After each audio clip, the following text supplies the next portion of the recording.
шынымен бекенің шоуға деп ойлайтынмын. Енді қазір де бізге көрермендер сұрақ қойып жатады ғой, шоуға шын ба, қалай деген секілді. Сценарий ма деген секілді. Жоқ, шынайы екен. Мен де даже кастингте өтіп кетемін деп ойлаған жоқпын. Сол шынайы кәдімгідей өз адамымызды күтіп отырмыз. Ал мына жақтағы ұрыстар неден туады деп ойлайсыз? Қашан тұрмын бітші. Мына кісіні таппай жүргеніме бір апта болып еді. Что-то студияда жүр, қатысушы екен, оказывается. Бұндай қатысушы көрмедім мен. Конечно, мен сияқты қатысушы біреу. Бұл қатысушының вообще жобада бар екенін де білмеппін. И саған біреу. Осындай қатысушы біреу, и сен де біреу.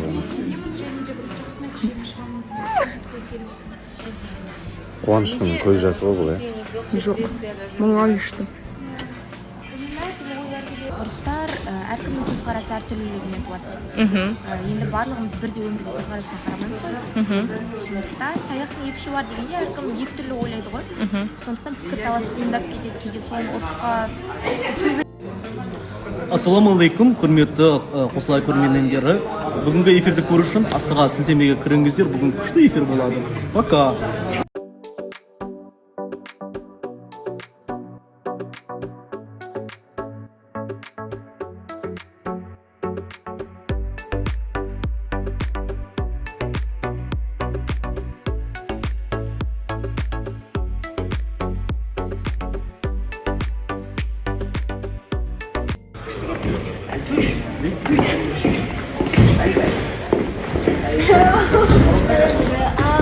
Сөйтіп кімге ұқсайды екен Шах мырза, Камила ханым? Негізі екеуінен де алған, және мысалы балаға қарап Айгерімге ұқсай ма десең, Айгерімнің де түрлері бар.